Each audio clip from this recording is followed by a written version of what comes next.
Back. This is Family Time 214. This is our final family time for the school year. We've got a little school left, but we try to wrap this up before the seniors are done and kind of before all the craziness of final exams and final projects and May term and all of that. And the last family time of the year, typically I just sort of give some parting advice, particularly for our seniors, as you end your time as students in St. Ansgar. First, I hope you know that just because you're ending your time as a St. Ansgar student doesn't mean you stop being a St. Ansgar saint. We have a lot of sayings at our school, like tradition never graduates. And that's true, especially in St. Ansgar. You're a part of something that was started long before you, and you've added to it. You've been the keepers of our tradition, our culture. And the people who come after you will build off of the things you have done, off of the contributions you have made. And I hope you take ownership in that, no matter where you go, no matter how far away, no matter how long it's been since you've been in school, in these classrooms.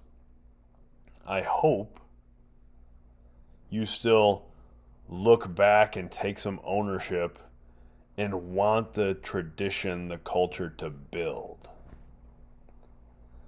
With that, here's sort of my final thoughts for the year. And these are just things I want to make sure you know, in no particular order.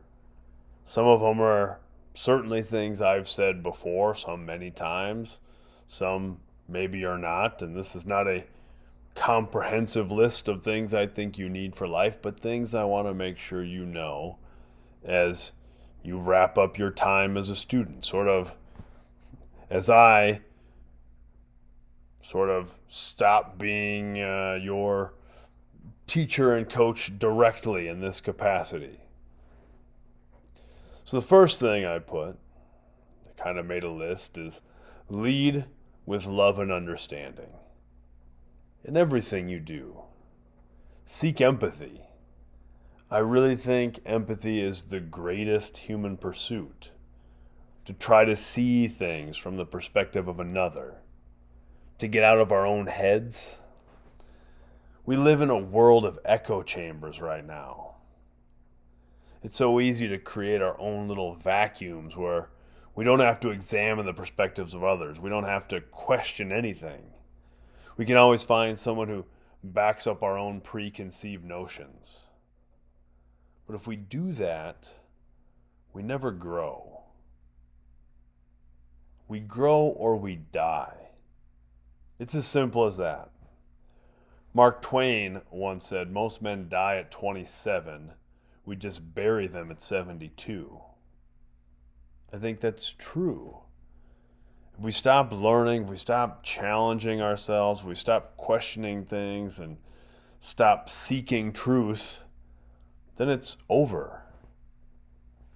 Be curious in everything in life.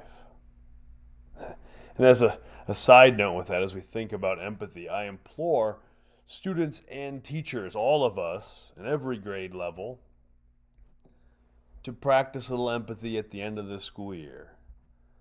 It gets to be a frustrating time for everybody. Sometimes I wonder, every year I wonder, why we try to jam pack so many things into the end of the school year. Because we know it's chaotic. We know students are, not all, but a lot of students are feeling checked out. That a lot of teachers are maybe feeling burned out.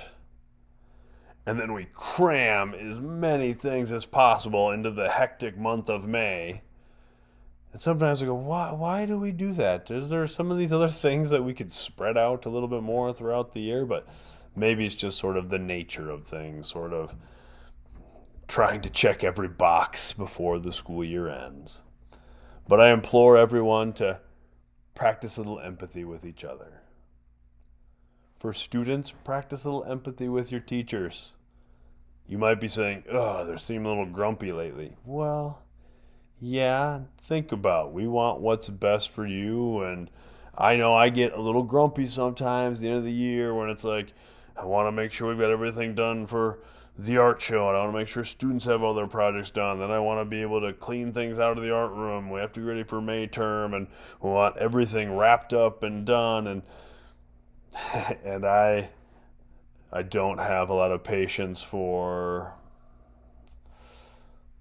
what I perceive as being lazy or making excuses or complaining. And it's a time of year where we'll probably admit students maybe do a little complaining and feel a little burned out and are kind of over school. So keep that in mind. Your teachers, we're trying to get you to the finish line. On the flip side, teachers, I have to remind myself sometimes too, we're like, oh, these students, they're all checked out right now. Yeah, and it's May and the weather's getting nice, and we've been in the routine of school for a long time now. And I always try to remind myself, like, think a teacher in service. We've got like a guest speaker or something, particularly if it's somebody who's maybe not that engaging. We're worse than anybody. Have our laptops open, we're looking at five other things while this person is talking, and I'm terrible at sitting still in one place. Sometimes I wonder how I made it through school and did fine. Like, we have to remember too, students have been sitting in a classroom many days in a row, and it's class to class, and we only see them in our class, not their entire day. So I'm just saying for everybody, as a little aside at the end of the year, lead with love and understanding. Try to see things from other people's perspective a little bit. All right, that was an aside. Second thing I put, life is painful, but you get to choose the pain. You can choose the pain of discipline, or you can choose the pain of an undisciplined life. It's going to hurt either way, but you get to choose. 3, don't be so afraid of failure. I see this every single day. Some of us are so afraid of failure, we beat ourselves up. It becomes a game of just tell me exactly what I have to do to get an A, or to make the team, or to get your approval. And this type of thinking is limiting. It's based on approval and it stifles curiosity. Some of us just choose failure because it's safer than trying and failing anyway. We don't want to get hurt. We don't want to know that we came up short, so we just choose to fail. We don't do the work. We make the decision for ourselves. The trouble is, life requires a leap of faith. We have to put ourselves out there, and we have to fail. I fail constantly. I'm never the teacher or the coach or the father or the husband or the man I would like to be, but we can't just hide away. A ship in the harbor will always stay safe, but tied up to a dock isn't why it was made. You have to take that leap of faith, fail, take your lumps, and keep moving forward. That's one of the hardest things about teaching. You're all so powerful. You all have so much to offer the world, and you just don't always see it. When I'm harping on one of you to get in the weight room, or I'm asking you about your grades or whatever, it's because I see your greatness, and I want you to see it too. The right why will let you endure anyhow. This is paraphrasing Nietzsche, who said, "He who has a why to live can bear almost anyhow." I think that's really the key in life. Find the things you really care about in life and give yourself over to those things. Find a purpose. That'll get you through everything. Seniors, you're at the stage where people want to know what you're going to be, what you're going to study, what are you going to do for a job. When you meet people as an adult, that's usually the first question. What do you do for a living? I don't care what you decide to do. I hope it's something that brings you joy. I hope it's something you find meaningful. What I care about is, who are you going to be? That's the real question. Your morals, your convictions, your beliefs, that's who you are, and that's what really matters. Decide who you want to be and prove it every day. A lot of adult life is spinning plates. Maybe you've never seen this before. It was like an old circus act where somebody would have these sticks and they'd spin plates, like ceramic plates you might have in your kitchen at home. And they would get a plate spinning and they'd spin it on the stick, and then they would go over to another stick and get that spinning, and they'd have all these plates spinning on these sticks. And the performer would have to constantly go back and forth to the plates, monitoring all of them and getting it moving. And that's a lot of life, especially in adult life. It's like you go spin this plate of, I got to get my kids here, and oh, I've got this job, and I got to do this for work, and oh, my wife needs this, or my husband, or whoever, and I have this obligation, and oh my gosh, now the refrigerator's not working, and now there's a leaky drain, and da da da da da da. It's spinning plates. That's a lot of life. And when you're spinning all these plates, it can be hard to find balance. My advice, pick 3 or 4 big areas of your life and keep those things in balance. There's always going to be a lot of little things, a lot of little plates to spin in each area. But if you can keep the big things in balance, it's a lot easier. So however you want to divide things up. If I think about, for me, I think about family, I think about my work, I think about my health. And my health, I think physical health, mental health, all that type of stuff. If one of those things is suffering because of the others, it's probably time to make an adjustment, to bring things back into balance. Like, I love my work. I love what I get to do as a career. But if I'm putting all my time and effort into that, so much time and effort into that, that it's causing problems with my family or my health, then I need to make an adjustment. And you have to understand there's going to be certain times where some of those things do suffer because of another, because you're making a push in one area. I'll tell you right now, every football season, my family has to sacrifice a lot because of the amount of time I'm going to put in. They accept that, we accept that. So then you have to know that, well, then another part of the year I want to try to make some adjustments to prioritize.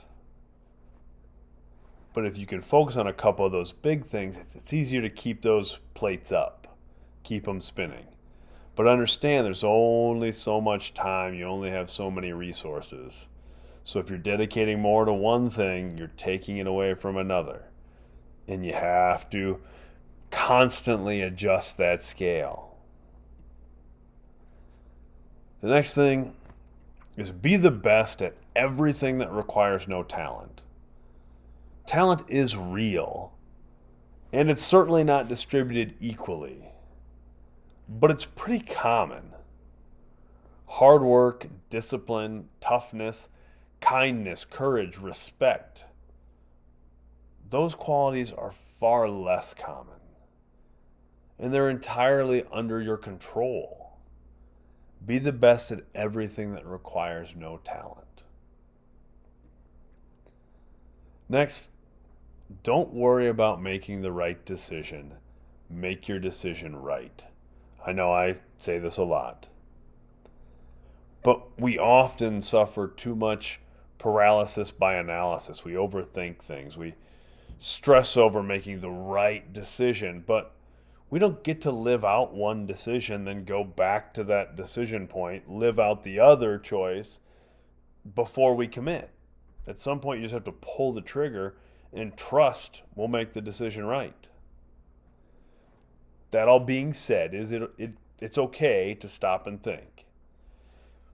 I tend to follow the General George S. Patton quote that says, "A good plan violently executed now is better than a perfect plan next week." I tend to make decisions quickly, and I trust that I'll make them work. Sometimes, though, I should stop and think a little bit longer. Luckily for me, I have a wife who is much better at seeing things from all angles. That brings me to the most important decision you'll ever make, and that's who you're going to spend your life with. Find someone who fills your gaps, who picks up the slack where you fall short. Find someone you can trust with everything.